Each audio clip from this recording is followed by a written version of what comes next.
Alright, hello everybody, welcome back to my channel. If you're new here, my name is Heather and this video is all about my hobbies, primarily reading and travel. Today is another book video. I figured that I would take today as an opportunity to just tell you guys about some of my favorite books. I feel like a lot of people start booktube channels when they get back into reading. Like they liked reading when they were younger and then they quit reading because school just tends to make you quit reading, and then they get back into reading as adults, and that's when they start booktube channels. And they follow the whole thing, so you know every book they've read and all of their favorite books since they started reading because they've been doing videos since then. I got back into reading for fun a while ago, and I'm just barely started making book videos. So I have a lot of favorite books that have never made their way into videos. And so as an excuse to talk about them, I figured I would make this video just all about some of my favorite books. I've chosen 10 just because that is a nice, even number. I have a hard time picking favorites on a lot of things, so these books are maybe not all of my favorite books. They're not every book I've rated 5 stars for sure. I've rated a lot more books 5 stars than these, but this is a pretty good sampling of my favorite books, I guess is the best way to put it. Kind of how I picked these books were books that I've either read several times, because in order to get me to reread a book I had to really like it, or they're books that I pretty much read in one sitting, or they're books that I just recommend to everyone. Pretty much is how I pick these books. So these are my recommendations that I would say give you a pretty good sample of some of the books that I've read, some of the styles that I like, and it's just a chance for me to talk some more about some books that I really love that I haven't gotten to talk about and wouldn't necessarily have a chance to talk about if I were to just follow booktube trends, because I feel like a lot of people are just talking about their current reads. They don't go back and talk about books that they read forever ago. So unless I were to reread all of these, I wouldn't necessarily have a chance to talk about them. So without further ado, let's get into 10 of my top favorite books. Okay, we're not going to do this in any specific order. I'm just going to kind of grab, but I am going to start with The Giver because I have already talked about this a bit in a video. The Giver I really like. I did recently do a video finishing series and I read the other 3 books in this series. So I've talked about this one, you've seen this one on my channel already, but I do really love The Giver. It is by Lois Lowry. It is a dystopian book, all about basically society fell, civilization fell, and kind of the after effects of that. And this one's all about human history and how keeping track of history and learning your history and memories can impact how society functions, and why it's so important that we are learning history and keeping collective memory and stuff like that. So I really like this book. Would also recommend the rest of the series. If you want more details on The Giver, I do have a whole video called Finishing Series. I'll link that up above that you can go and watch, all about my thoughts on The Giver and the rest of the series. So I won't spend too much longer on that one, but that one's definitely up there. I really like The Giver. Okay, the next books I want to talk about are actually both by Agatha Christie. I love pretty much anything by Agatha Christie, so I just kind of picked 2 that I thought are good recommendations. I think so far, which I haven't read a ton of Agatha Christie books, and I definitely need to read more this year, but one of my favorites so far is The Murder of Roger Ackroyd. This one I think just is super interesting. I really like the plot of it, the mystery, just all of it's just really good. So this one's definitely up there and one of my favorite ones of hers. But the other one that I pulled out is After the Funeral. And I would recommend this highly to anyone who likes a really fast start in a book. I feel like the one downside to some of Agatha Christie books is if you have a hard time getting into books that start slow.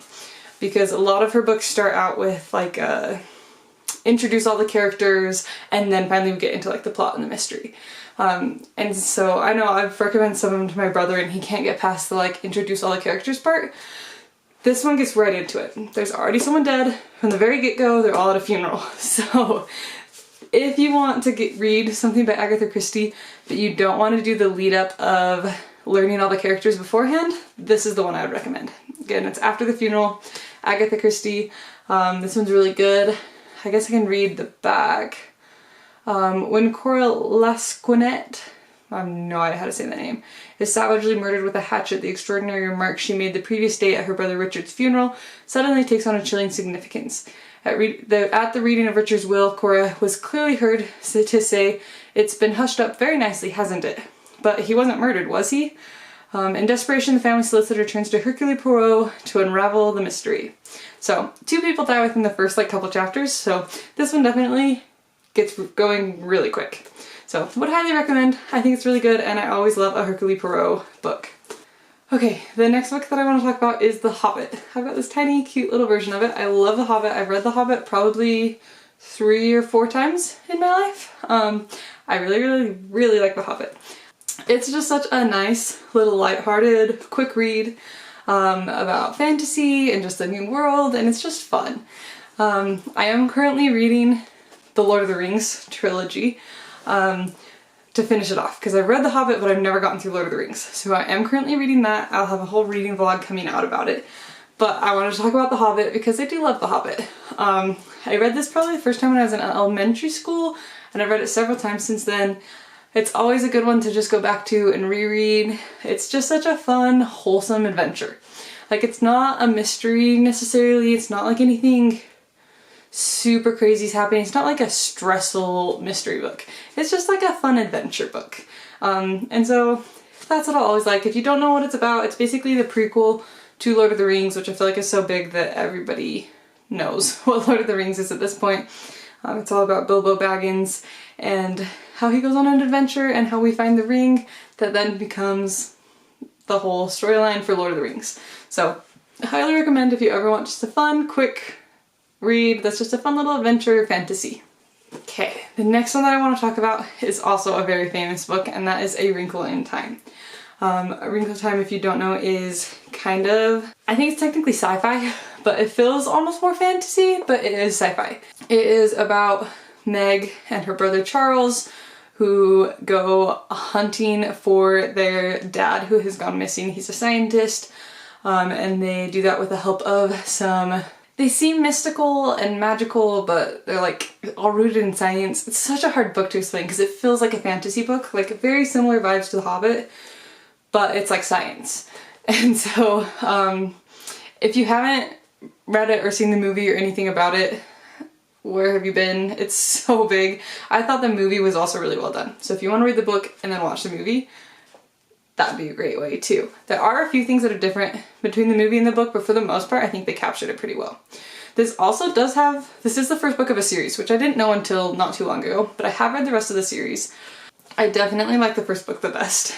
The other books are good. They have a similar vibe, they follow the same characters. You definitely get a lot more of Charles Wallace, which is really fun because Charles Wallace is a really fun character, and to be honest, sometimes Meg can get a little annoying. But Charles Wallace is just like sweet and cute, and you get a lot more of him in some of the other books. The other books definitely turn a lot more down the magic fill than the science fill, which is just a little different. One of them basically is like set in like Noah and the Ark. So that one kind of came out of left field. I don't know. The other books are a little weirder and harder to like really get into, but they're still good. Like, it's still a good book. It's just, this one's definitely the easiest one to pick up and understand. The other ones, you kind of need to be into the genre and like this kind of book in order to like those, because they're a little bit more complicated than this book is. But they are fun to see what happens to the characters and stuff after, like, to know that it doesn't just end with Wrinkle in Time and you get to see their life. In fact, I think in one of the books they're like adults. Like, I think Meg is married and has maybe a kid? I can't really remember. It's been a little bit since I read the rest of the series, but you do get quite a long storyline afterwards of this if you want to see where the characters go. So, Wrinkle in Time, would recommend this one. If you really like it, there is 4 more books that come after it that you can always read as well.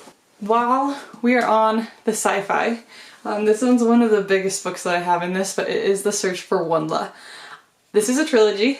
I only have the first book out because they're big books and I didn't feel like grabbing the whole set off the shelf, but these are some of my all-time favorite books in the world. They are pretty thick. Let's see, it's not as many pages, they're like big text. And there's lots of really beautiful illustrations. Why are there no page numbers? Oh, that's the like pre-thing for the next book. Let's see, where's the actual end of the book? Oh, here we go. It's 466 pages. So it's not like the longest book when you look at the page count, but it's like a pretty hefty book. But it is really big text. You can see they're like pretty fill up the page, and they have the most beautiful illustrations. I just love the illustration in this book. And I think, yeah, so the author Tony his last name is so hard to say. Tony Diterlizzi? I have no idea how to say his last name. Should probably look that up. He wrote and illustrated them. So you know that the illustrations and the pictures match exactly what he was imagining when he wrote the descriptions. And so that I love, that they just match so perfectly.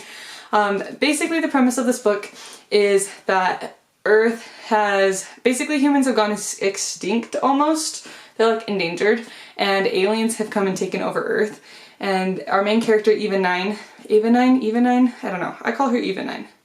I think it's Eva, was basically born in a lab and raised by a robot. And then her like home that she's being raised in gets attacked, and she goes out on her own to try and survive this world of aliens. So it's like sci-fi, adventure, dystopian, all kind of in one book, and I love it. It's so good. These are thick books. I can read them in one sitting. That's how much I love these books. I read the first two when I was in probably elementary or middle school, and then like after high school I found out there was a third book. Got it from the library, read it in a day. Like, that's how much I love these books. They're so good. I need to read some more books by this author because I know he's written some other big things. What else has he written? Oh, yes, duh, he wrote Spiderwick. So he also wrote Spiderwick Chronicles. Similar-ish vibes, except this is more like sci-fi because it's aliens and stuff, not like fantasy. So if you want like a Spiderwick Chronicles but make it aliens, this is the book for you. Anyways, I love it. I should probably go read Spiderwick Chronicles because this is one of my favorite books, so I'm sure I'd love Spiderwick, and I don't know how I never got around to reading that as a kid. I think I maybe read the first book and then just could never get the rest of the series at the library or something like that. I had that issue often. I've honestly considered making a video of just reading series that I missed as a kid because I read the first book, couldn't get the next one, and I just gave up because they were so popular that I couldn't ever get the books, and so I gave up on reading them. So, but this is not one of them. So similar author, if you love Spiderwick, this is definitely something you should go and read. The three books are The Search for Wendla, A Hero for Wendla, and The Battle for Wendla. So it's a trilogy. They're amazing. I love these books. Can't rave about them enough. I am going to reread these at some point, probably soon. Okay, this next one's probably going to come totally out of left field because it does not match the vibe, but that is The Haunted Mesa by Louis L'Amour. If you've never heard of Louis L'Amour, he is a Western author. He writes mostly like cowboy type books where it's just like you have one cowboy who lives out on the range on his own with his horse, and then something happens and he comes to hear the story, right? Like your classic Westerns. Louis L'Amour has a lot of books. I've read quite a few of them. These are like my dad's favorites. He has a ton of them. My younger brother pretty much exclusively reads Louis L'Amour, like you can't get him to read other books. This book, if you cannot tell, has been very, very well worn. It has seen some things. That's because we all love our Louis L'Amour books, and pretty much everyone that we own is falling apart. That being said, The Haunted Mesa is my favorite of the Louis L'Amour books, and it's not really Western, so it kind of defeats the whole purpose. It is Louis L'Amour's adventure out into mystery adventure writing. Basically, the main protagonist of this book is a ghost hunter, and that's what he does as a job, is he goes and he hunts ghosts. And he has a friend who is an archaeologist who is working in, I want to say Arizona, but I could be totally wrong. It's been a long time since I've read this book, but I still love it. Okay, yeah, so I'll just read the back. His biggest hardcover bestseller is Centuries Old Enigma that has baffled histories. The sudden disappearance off the face of the earth of the race of southwestern cliff dwellers, the Navajos, called the Anasazi. Summoned to a dark desert plateau by the desperate letter of an old friend, renowned investigator Mike Raglan is slowly drawn into a world of mystery and violence where he will ultimately learn the astonishing legacy of the Anasazi. So basically his friend, who's an archaeologist, is doing this dig to uncover some ancient Anasazi ruins, and he goes missing. And so he had sent this letter to his friend that's a ghost hunter beforehand, and when the ghost hunter shows up to come and visit him, he finds out that his friend has been missing for a few days. So he goes on his quest to try and find his friends, ends up in this whole big thing about basically a story of what happened to Anasazi and how they suddenly disappeared. So it's really good if you like history, if you like mysteries, adventures, but it still has that little bit of like a Western book feel to it. This is the book for you. Okay, I wanted to include at least one nonfiction in this book. I go through phases of reading nonfiction and then only wanting fiction, and then I kind of come back to nonfiction. At this point in my life, I kind of just read a nonfiction book while I'm also reading fiction books, and I just make my way slowly through some nonfiction books. But every once in a while I do sit down and just read straight through a nonfiction book. So the one that I want to talk about is called Slavery by Another Name. It's an interesting combo of fiction and nonfiction, which I kind of like about this book. I actually found this book for my English 1010 or 1020, one of the two. I had the same teacher, I did them as block classes in one semester. But we focused all about talking about the European Holocaust in comparison to the American Holocaust, was all what our English class was about. And this was the book she had us read, or one of the books that she had us read about the American Holocaust. So we read this book, we read Night, and we read The Life of Frederick Douglass. But this one's a really interesting one. It's all about post-emancipation slavery. And it basically walks through this, I believe he's a journalist, who somehow got put on this story and started, I don't remember all the details. It's been a minute and this book is kind of thick. He got put on the journey of trying to discover some of the names and the actual history behind what happened to slaves post-Emancipation Proclamation. And how they were put into essentially exactly what the cover is, Slavery by Another Name. They were put into camps and mines where they were worked just like slaves, but under the guise of other things to try and pretend like we weren't doing slavery anymore, but we really still were. And a lot of people died and we have very little record of it. A lot of records were destroyed. This one talks about a lot of these people who were completely we have no records of them, we know no names, there's no graves, there's nothing, and so a lot of it is just really hard to find the information on. And so this journalist went and did a deep dive on trying to gather as much information as he could about that time period. And so that's what this book is his compilation. But it's written really well, where there's a storyline through it, and then there's like, it's interspersed amidst just like straight fact. So there will be sections of it that are a storyline. So when we read it for my class, we just jumped through and read the parts that were a storyline. So you follow this couple that's basically living in this time period. One of them gets sold to the mines, if I remember. Again, it's been a minute since I read that part of the book. And then interspersed amongst the storyline are all of the pieces of information and more real-time his research throughout it. So you have the storyline fiction part, and then you have, I mean, not fiction, but like historical fiction part. I think he made it up. It might be some real people, but he filled in a lot of gaps. And then, but it's all based off of his research that he did and stuff that was really happening. And then it's interspersed with like the straight up nonfiction interviews and different documents that he found and stuff. So it's a thicker read. It's a little bit hard to get through, but I would highly recommend that everybody at some point try to read at least part of this book. It's something we don't talk a lot about in school that we definitely should be talking about a lot in school, and so I think that this is just a great eye-opening, something that everybody needs to know at least a little bit about, and this book has it in a way that's really easy to digest. So that's Slavery by Another Name. It's by Douglas A. Blackman. Really good. Highly recommend. Okay, last two books, and I've saved some of my favorites for last. I needed to include at least one classic, and that is Tale of Two Cities. I read this for the first time by my dad's recommendation in middle school. So probably really young to be reading Tale of Two Cities, and I will say that this book is a little confusing at the beginning. The first part of it is jumping back and forth between Paris and England, Paris and England, Paris and England, and you're like, how do these storylines even vaguely relate? And then finally about halfway through the book, they start to come together and you get the real storyline. But basically, Tale of Two Cities, if you haven't heard, is about, it's kind of hard to explain. It's set in French Revolution time period, but you're seeing it largely from an English perspective, kind of. But there's this doctor who gets called on to go and help basically this young woman that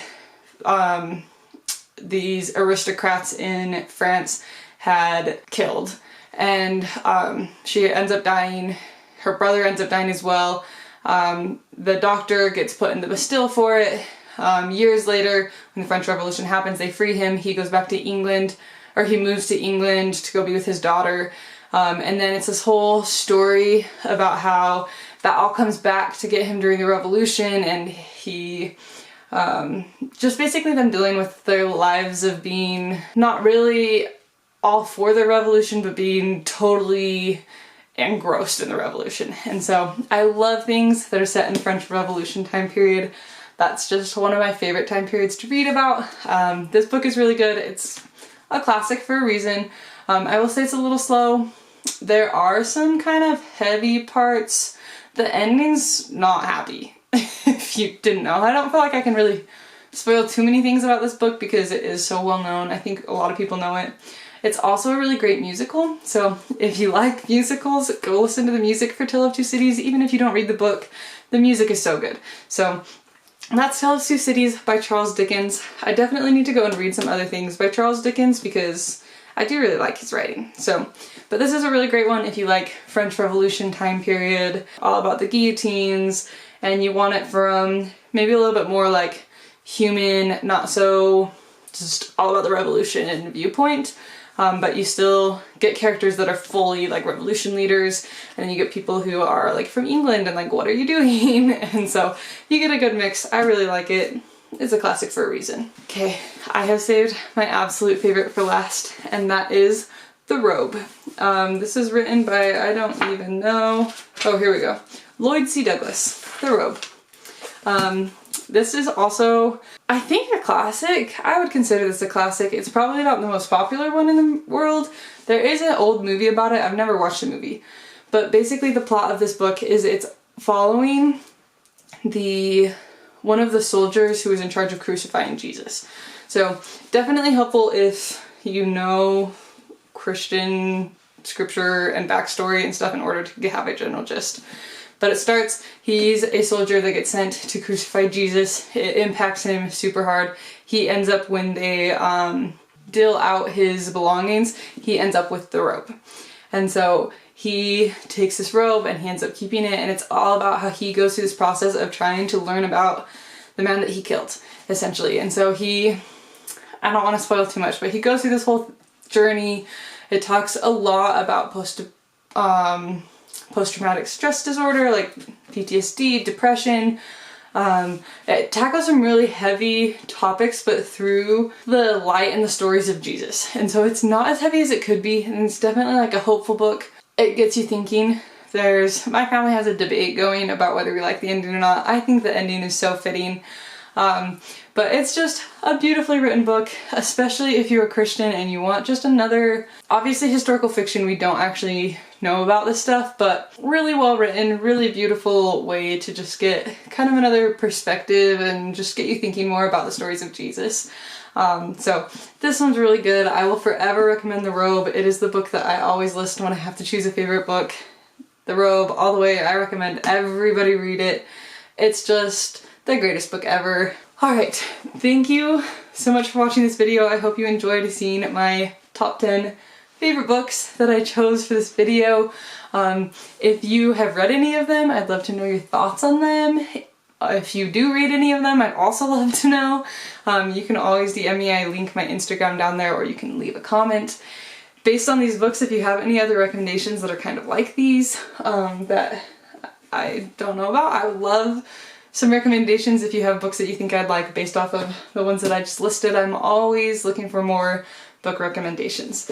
So I hope you enjoyed this video. I hope you have a great day and that you got some good recommendations out of it. And I will see you next time. Thank you so much for watching. Bye!